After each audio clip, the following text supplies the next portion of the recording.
बिस्मिल्लाहिर्रहमानिर्रहीम। जी तो स्टूडेंट्स, आज 1.3 की सेकंड वीडियो है। ठीक है, एक्सरसाइज की फर्स्ट वीडियो में हमने क्या किया था कि क्वेश्चन नंबर 1 से लेकर क्वेश्चन नंबर 5 तक सॉल्व किए थे। आज हम क्वेश्चन नंबर 6 से लेकर क्वेश्चन नंबर 10 तक सॉल्व करेंगे।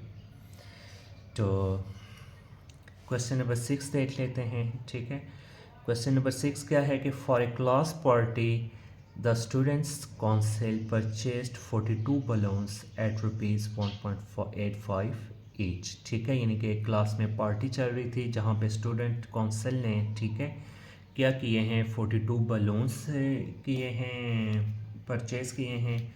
और एक बलून की कॉस्ट जो उनको पड़ी है वो कितनी है, 1.85 रुपीज़। ठीक है, what is the total amount the student council paid for the balloons. ठीक है, यानी कि एक बलून की कीमत उनको कितनी पड़ी है, 1.85। ठीक है, तो हमने क्या करना है कि टोटल यानी कि जो 42 बलून्स हैं उनकी कीमत कितनी होगी, ये हमने क्या करना है, फाइंड करना है। ठीक है, तो टोटल बलून हमारे पास कितने हैं, टोटल बलून्स ये हमारे पास 42 है। ठीक है, और price of one balloon, price of one balloon, एक बलून की कीमत हमारे पास कितनी है, रुपीज़ 1.85। ठीक है, तो क्या होगा, price of 42 balloons, price of 42 balloons, 42 balloon की प्राइस क्या होगी फिर। ठीक है, 42 को मल्टीप्लाई कर दें 1.85 से। ठीक है, तो इनको जब मल्टीप्लाई करेंगे तो हमारे पास टोटल प्राइस जो आ जाएगी,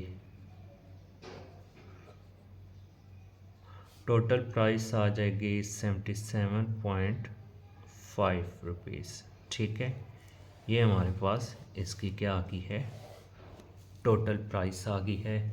इनके 42 बलून जो हैं, ठीक है, अगर एक बलून 1.85 रुपीज़ का हो तो 42 बलून्स जो हैं वो कितने के होंगे, 77.5 रुपीज़ के।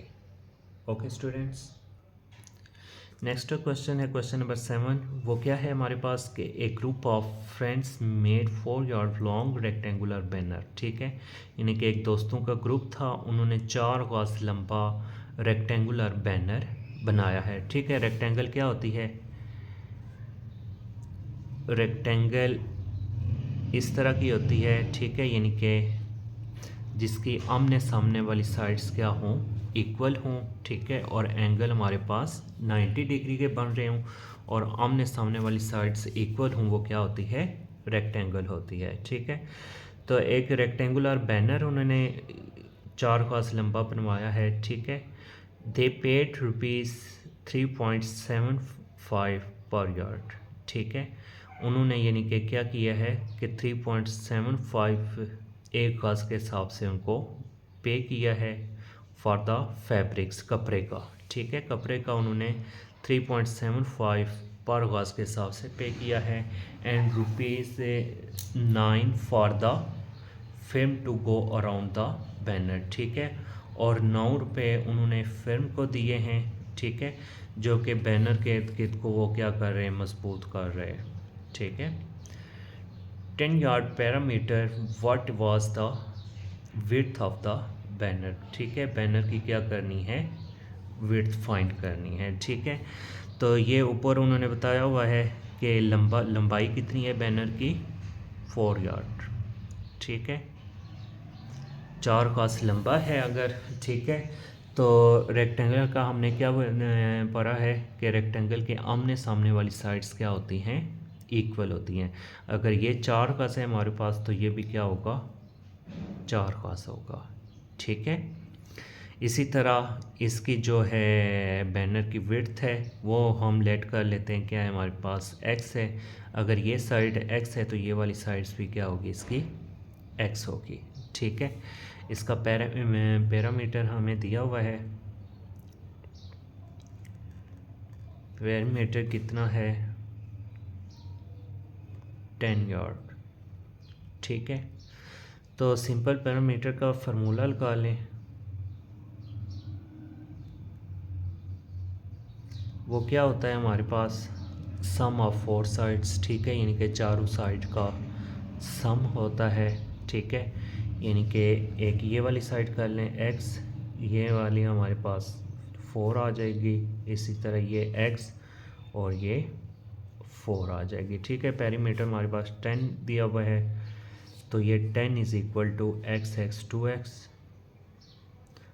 प्लस 8 हो जाएगा, या इसको सीधा करके लिख लें तो 2x plus 8 is equal to 10। अब हमने x निकालना है, यानी कि इसकी विड्थ निकालनी है। ठीक है, तो 8 को इस साइड पे लेके जाते हैं, तो 2x इज़ इक्वल टू क्या आ जाएगा, 10 माइनस 8।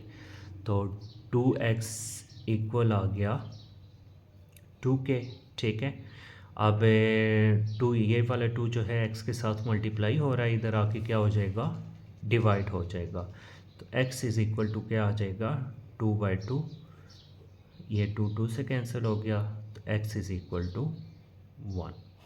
ठीक है, तो ये यानी कि इसकी विड्थ जो है बैनर की वो क्या है, 1 गज है। इस बैनर की विड्थ कितनी है, 1 गज। जी, तो स्टूडेंट समझ आ गई है आपको, उम्मीद करता हूँ कि आ गई है। अब नेक्स्ट क्वेश्चन हम सॉल्व करते हैं, क्वेश्चन नंबर 8। ये क्या है हमारे पास कि a shoes factory has an assets for ₹20 lakh, यानी कि 2 million, of which 3/5 is the capital and rest is the debit. ये कह रहा है कि एक शूज़ की फैक्ट्री है, यानी कि शूज़ जिस जहाँ पे बनते हैं। ठीक है, उसकी जो टोटल मालियत है, एसेट्स होता है मालियत, यानी कि उसकी टोटल कितनी कीमत है, वो जो है कितनी है, ₹20 लाख, यानी कि 2 मिलियन,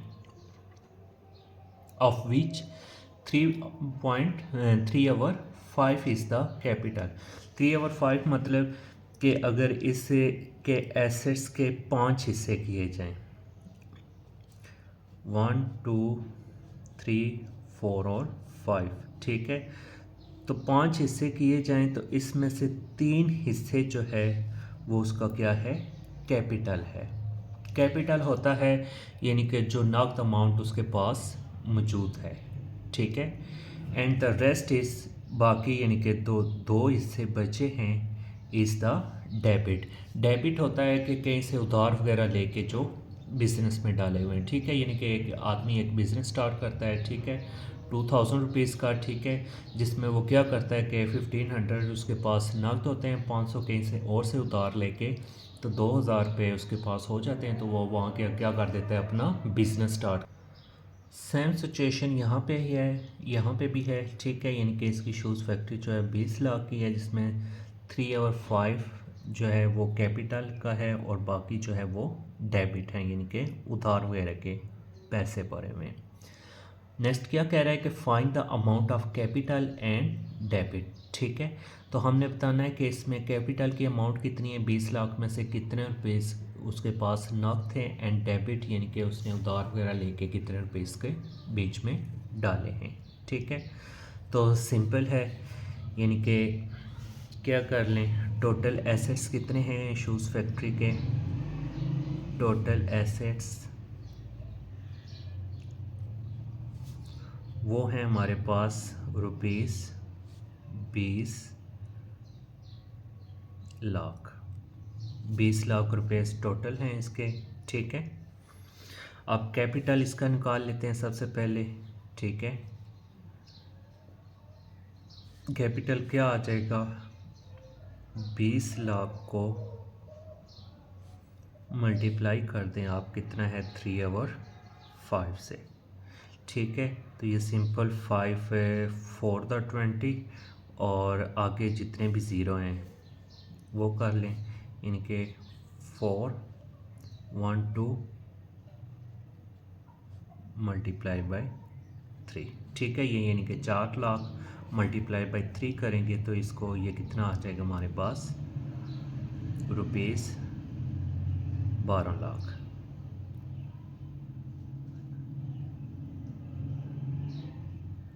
ठीक है। ये 12 लाख रुपए उसका यानी कि क्या है, कैपिटल था। ठीक है। अब सिंपल है, यानी कि कैपिटल हमारे पास आ गया है 20 लाख, यानी कि टोटल उसकी एसेट्स हैं। ठीक है, जिनमें से 12 लाख के क्या हैं, उसके कैपिटल हैं। 12 लाख के कैपिटल हैं, तो डेबिट कितने होंगे, यानी कि 20 लाख में से 12 लाख निकालते हैं तो वो उसके क्या आ जाएंगे, डेबिट आ जाएंगे। ठीक है, तो ये क्या आ जाएंगे, डेबिट का फार्मूला हमारे पास क्या होता है, डेबिट होता है हमारे पास assets minus capital, assets minus capital. तो ये आ जाएगा 20 लाख माइनस 12 लाख। ठीक है, इनको माइनस करेंगे तो डेबिट हमारे पास कितने आ जाएंगे, रुपीज़ 8 लाख के। ठीक है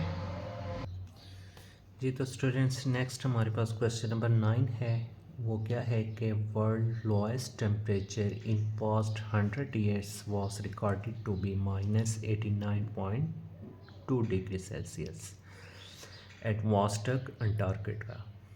ठीक है, ऑन जुलाई 21 1983। यानी कि दुनिया का जो सबसे कम टेम्परेचर रिकॉर्ड किया गया पिछले 100 साल में, वो वास्टक अंटार्कटिका में था 21 जुलाई 1983 को। कितना था, -89.2 डिग्री सेल्सियस। ठीक है, convert this temperature into Fahrenheit and kelvin. ठीक है, यानी कि हमारे पास जो टेम्परेचर दिया हुआ है वो सेल्सियस में दिया हुआ है, इसको कन्वर्ट किस में करना है, फ़ारेनहाइट में और केल्विन में। ठीक है, ये हमारे पास नीचे क्वेश्चन में ये फार्मूले भी दिए हुए हैं, यानी कि फ़ारेनहाइट में सेल्सियस को फ़ारेनहाइट में कन्वर्ट करने का क्या फार्मूला होता है और सेल्सियस को केल्विन में कन्वर्ट करने का क्या फार्मूला होता है। ठीक है, तो इसको सॉल्व कर लेते हैं। टेम्परेचर कितना रिकॉर्ड किया गया है, रिकॉर्डेड -89.2 डिग्री सेल्सियस। ठीक है, अब इसको कन्वर्ट करते हैं। सबसे पहले कन्वर्शन इन फ़ारेनहाइट। ठीक है, फ़ारेनहाइट में कन्वर्ट करना, तो फ़ारेनहाइट का फार्मूला क्या होता है, 9/5 C + 32। ठीक है, सिंपल क्या करना है आपने कि ये C जो है ये सेल्सियस है। ठीक है, इस C की जगह आपने क्या कर लेना है, -89.2 पुट कर देना है। ठीक है, और फिर इसको सॉल्व कर लेना है। तो ये क्या आ जाएगा, 9 और 5 C की जगह क्या पुट कर लिया, -89.2 + 32। ठीक है बेटा, अब नेक्स्ट क्या करेंगे, इनको सॉल्व कर लेते हैं। 9/5 करें तो ये कितना आता है, तकरीबन 1.8 आता है। -89.2 + 32। आप 1.8 को -89.2 से मल्टीप्लाई करेंगे आप, तो क्या आ जाएगा हमारे पास आंसर, -160.56 नेक्स्ट +32। अब ये टोटल क्या आ जाएगा, इनको माइनस करेंगे तो -128.56 फ़ारेनहाइट। ये हमारे पास टेम्परेचर फ़ारेनहाइट में आ गया। अब इसी टेम्परेचर को सेल्सियस को किस में कन्वर्ट करना है, केल्विन में। ये भी हमारे पास फार्मूला दिया हुआ है। ये क्या होता है, K = C + 273। तो K = कितने डिग्री सेल्सियस है टेम्परेचर हमारा, -89.2 + 273 करेंगे। तो इसको जब सॉल्व करेंगे तो ये क्या आ जाएगा, 183.8 केल्विन। ये इसका क्या आ जाएगा, टेम्परेचर आ जाएगा। जी, तो बच्चों अब करते हैं हम लास्ट क्वेश्चन इस एक्सरसाइज का। वो क्या है कि एक company was penalised by government act for law quantity protection. यानी कि एक कंपनी थी, ठीक है, उस पर जुर्माना लगा है गवर्नमेंट एक्ट के थ्रू, ठीक है। If company has 3 shares holder, यानी कि इस कंपनी के शेयर होल्डर जो थे वो 3 हैं। कौन कौन से? Farah, Mariam and Tahreem. Investing in the ratio of 1:2:3, ठीक है। यानी कि 1 रेशो फ़रा ने इन्वेस्ट किया है, 2 रेशो मरियम ने, ठीक है, और 3 रेशो तहरीम ने, ठीक है। And the amount of Bentley is 456,868.97 rupees, ठीक है। यानी कि इन पे जो जुर्माना पड़ा है वो इतने रुपए का जुर्माना पड़ा है। Find the amount of Bentley paid by the each of 3 shares holder, ठीक है। इन तीनों पे यानी कि जितना जितना जुर्माना डिवाइड होता है, ठीक है, वो हमने तीनों शेयर होल्डर जो हैं, ठीक है, वो कितना कितना पे करेंगे जुर्माना, वो हमने क्या करना है, फाइंड करना है, ठीक है। तो शेयर्स होल्डर कौन कौन से थे?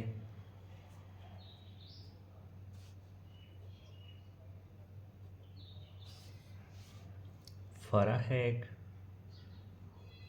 मरियम है, और थर्ड कौन है? तहरीम। फ़रा 1 रेशो के साथ इन्वेस्ट कर रही है, मरियम 2 और तहरीम 3 के साथ कर रही है, ठीक है। अब क्या कर लें? सिंपल सम ऑफ रेशो कर लें। सम ऑफ रेशो क्या होगा? 1 + 2 + 3, तो ये कितना आ जाएगा हमारे पास? 6, ठीक है। सम ऑफ रेशो 6 आ गया, ठीक है। अब इन तीनों के निकाल लें टोटल, ये यहाँ पे सॉरी लिख लें, टोटल पेनल्टी कितनी है? ₹456,868.97। अब मरियम कितना पे है? सबसे पहले सॉरी फ़रा है, फ़रा कितना पे करेगी? यहाँ पे पीछे लिख लें बेशक, पेंटी ऑन फ़रा। फ़रा कितनी करेगी कि 456,868.97। फ़रा की रेशो क्या है? 1, और टोटल रेशो कितनी है? 6, ठीक है। अब इनको अगर एग्जीक्यूट करें, सॉल्व करें, तो ये क्या आ जाएगा? ₹76,144.8। इतना जुर्माना फ़रा अदा करेगी। उसके बाद हम निकाल लेते हैं मरियम का। पेनल्टी ऑन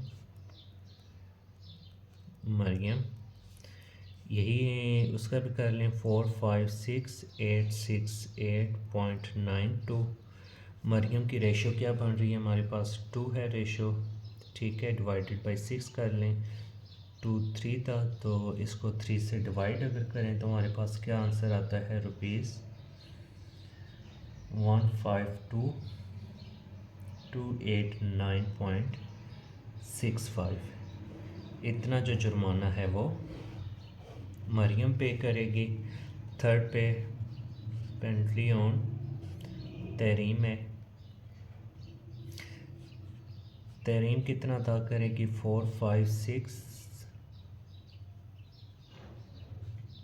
मल्टीप्लाई बाय, ये इसकी रेशो 3 है, 3 डिवाइडेड बाई 6 कर लें तो 3 2 था, तो इसको 2 से डिवाइड करें तो ये क्या आ जाएगा? ₹228,434.48। इतना जो जुर्माना है वो तहरीम अदा करेगी, ठीक है।